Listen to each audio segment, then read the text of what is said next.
오늘 함께 나눌 말씀은 욥기 31장 1절부터 8절까지의 말씀입니다. 거룩하신 하나님의 말씀을 제가 봉독하겠습니다.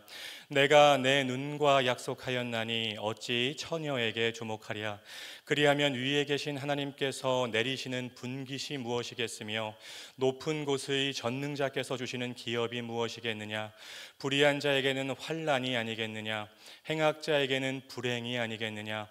그가 내 길을 살피지 아니하시느냐. 내 걸음을 다 세지 아니하시느냐.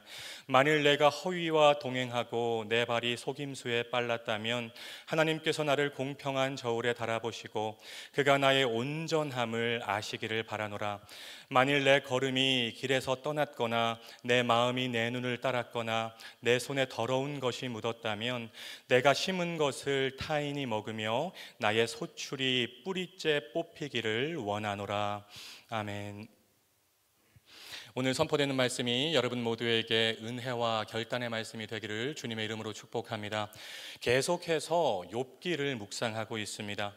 우리가 욥기를 묵상하면서 기억하면 좋은 5글자가 있어요. 서세엘여결입니다. 서론, 새 친구들과의 3번에 걸친 논쟁, 엘리후의 반박, 여호와의 말씀, 결론입니다. 서세엘여결, 이 5글자를 여러분 마음에 새기고 욥기를 큰 틀에서 이해하는 게 참 좋다는 것이죠. 서론인 1장과 2장을 보면 우리가 중요한 장면을 보게 됩니다. 바로 천상의 대화입니다. 욥기가 끝날 때까지 욥은 자신이 왜 고난을 겪었는지 알지 못하지만 우리는 욥기 서론에 나오는 천상의 대화를 보면서 욥이 왜 고난을 겪게 되었는지 알고 욥기를 볼 수 있는 것입니다. 그걸 알고 보니까 새 친구들의 신학적인 판단과 정죄가 잘못된 것이고 너무나도 협소한 이론이라는 것을 판단하면서 욥기를 읽을 수 있는 것이죠. 그런데 욥은 모르거든요.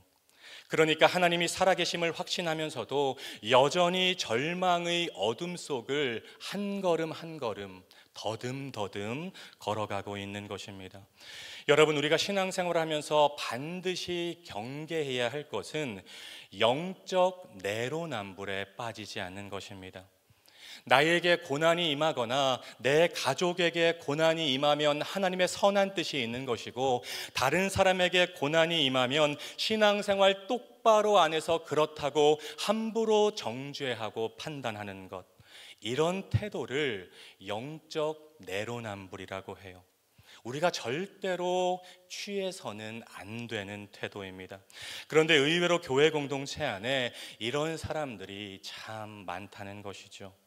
목회자도 마찬가지입니다. 맨날 설교하면서 다른 목사 비판하고 정죄합니다. 영적 내로남불이죠.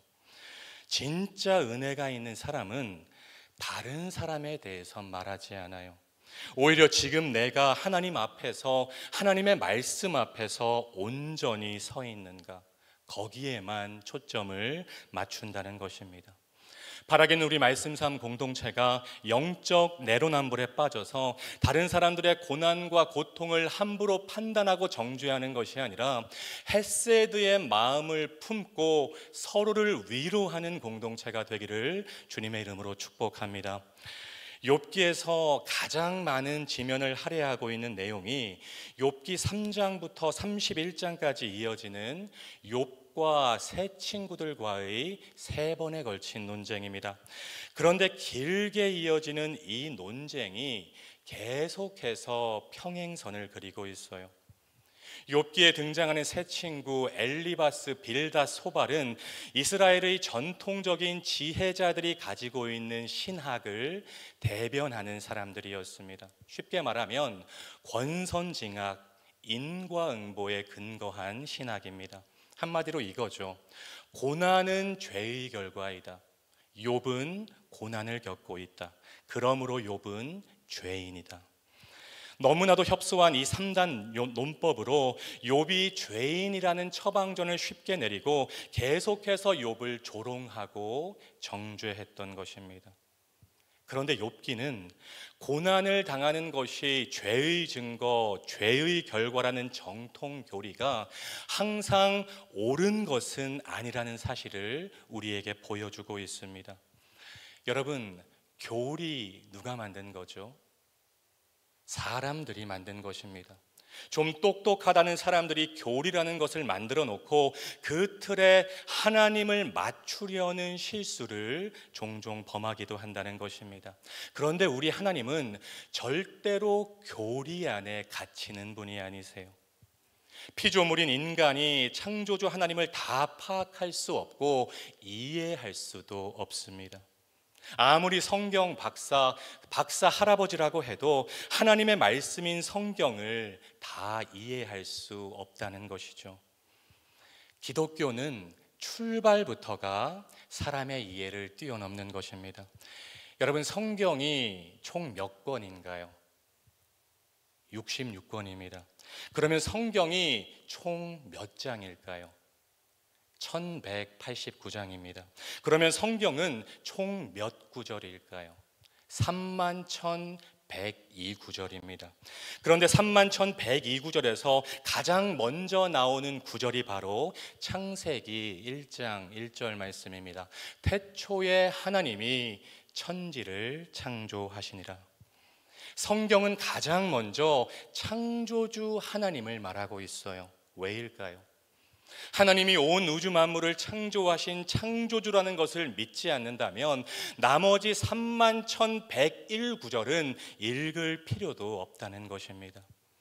하나님이 말씀으로 온 세상을 창조하셨고 창조한 피조 세계를 그냥 방치하는 것이 아니라 하나님의 섭리와 하나님의 공의로 이 세계를 통치하고 계신다는 것입니다. 어떤 상황에서도 이 믿음이 저와 여러분에게 있어야 돼요. 창조주 하나님을 믿어야 돼요. 그래야 삼위일체, 동정녀 탄생, 천국과 지옥, 부활 같은 인간의 이성을 뛰어넘는 진리도 믿을 수 있는 것입니다. 욥은 친구들의 주장에 동의하지 않고 자신의 무죄를 주장하면서 공정한 재판을 받기 원하고 있어요. 오늘 읽은 본문에서는 재판장이신 하나님의 판결을 앞두고 마치 법정에서 최후 진술을 하는 피해자처럼 마지막으로 자신의 억울함을 호소하고 있습니다. 욥이 말합니다. 엘리바스, 빌다, 소발, 너희들은 하나님이 의인에게는 복을 주고 악인과 죄인은 벌하시는 분이라고 하는데 그래 너희들 말 잘했다. 이런 기준으로 내 삶을 돌아보면 나는 너무 억울해. 나는 하나님의 벌을 받을 만한 짓을 결코 하지 않았단 말이다. 욥기 31장은 욥의 억울함을 토로하는 내용으로 가득 채워져 있어요. 욥이 하는 말을 9개의 문장으로 요약할 수 있습니다. 하나님이 나를 아신다. 나는 악한 일을 하지 않았다. 나는 간음하지 않았다. 나는 잘못된 판결을 내리지 않았다. 나는 자선을 거부하지 않았다. 나는 재물과 우상을 숭배하지 않았다.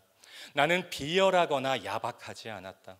나는 땅을 빼앗거나 소장민을 탈취한 적이 없다.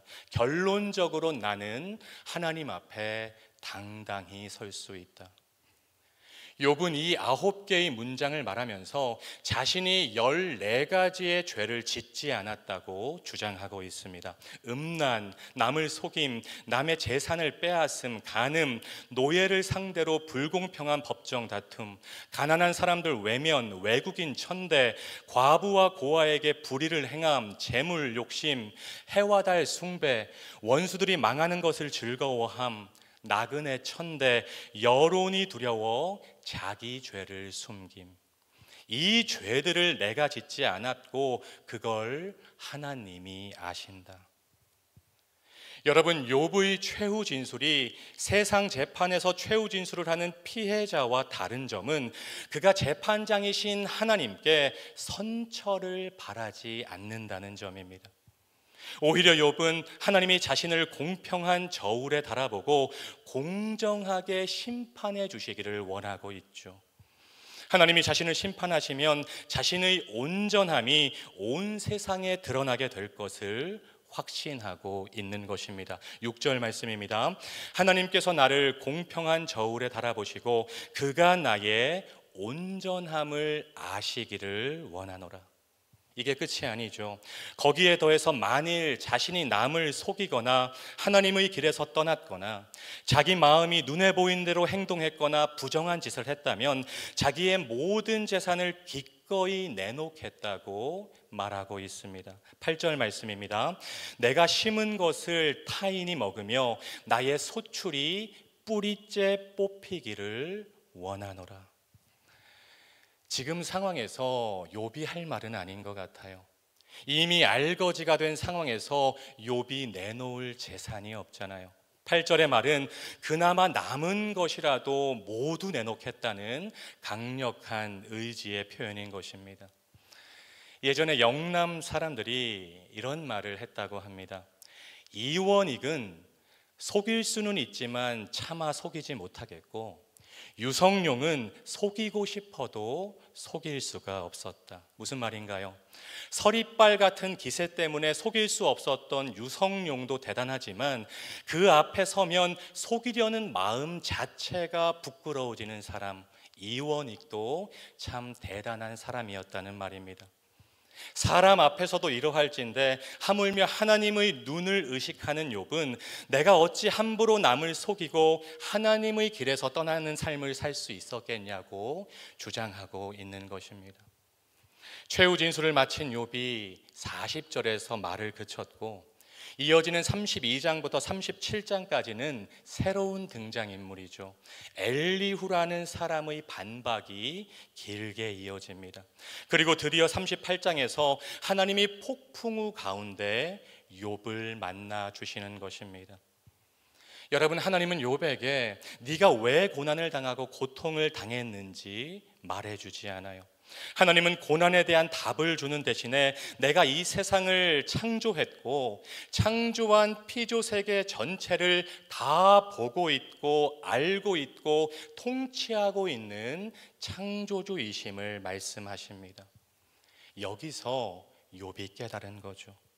욥은 피조물인 자신이 창조주 하나님의 공의와 정의를 판단하고 의문을 제기할 만큼 지혜를 가지고 있지 않다는 것, 아니 그럴 자격도 없다는 것을 깨닫고 회개하게 되는 것입니다.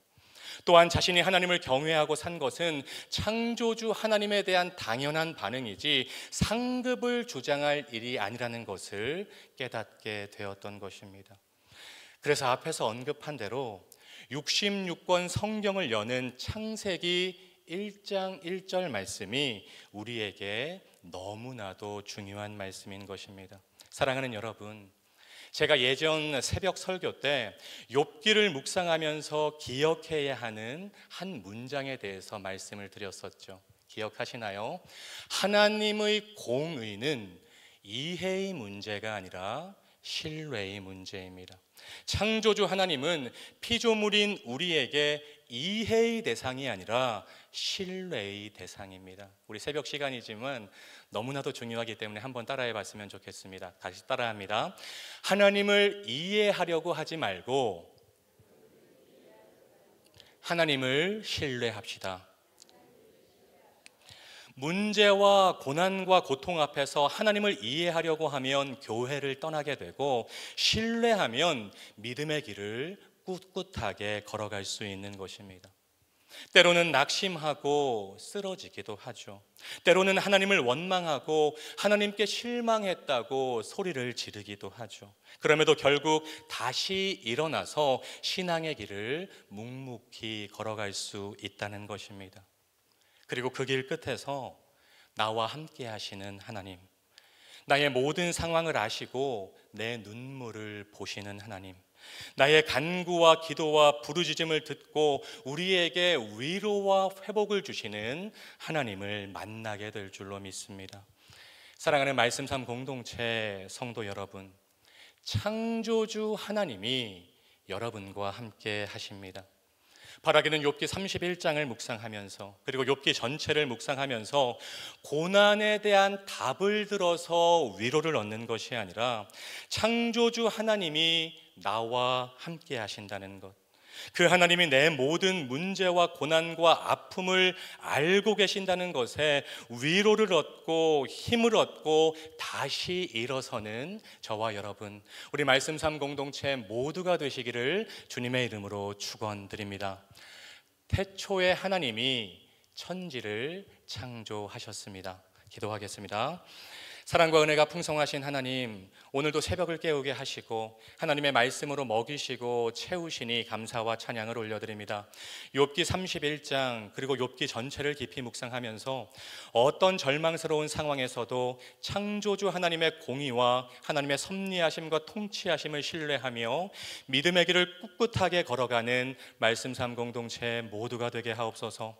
그 길의 끝에서 나를 위로하시고 회복시키시는 하나님, 모든 상황에서 나와 함께 하시는 하나님을 경험하고 간증하게 하옵소서. 예수님의 이름으로 간절히 기도드립니다. 아멘. 계속해서 다음과 같은 기도 제목으로 함께 기도하겠습니다. 지금 들은 말씀이 내 삶으로 이어지게 하옵소서. 동네 세미료 성경 말씀 묵상과 모든 소그룹 동네를 통해 하나님이 예비하신 은혜를 경험하는 말씀 삶 공동체가 되게 하옵소서. 동네 플러스 20 결실과 꿈을 새겨 이루는 저녁 기도가 하나님의 은혜 가운데 잘 진행되게 하옵소서. 대한민국이 하나님의 정의와 공의가 강물같이 흐르는 나라가 되게 하옵소서. 니제르 학생 프린야마와 어머니 민부아바가 잘 회복하게 하시고 글로벌 사랑 나눔의 사역을 축복하옵소서. 동안클럽과 다바르 학교를 통해 말씀 삶 공동체 전 세대가 하나님을 경외하게 하옵소서. 육체의 질병과 마음의 질병으로 고통받는 지체들을 주님 권능의 손으로 어루만져 주옵소서. 공동 기도문의 기도 제목과 여러분 각자의 기도 제목으로 기도하신 후에 삶의 자리로 나아가시겠습니다. 함께 기도하겠습니다.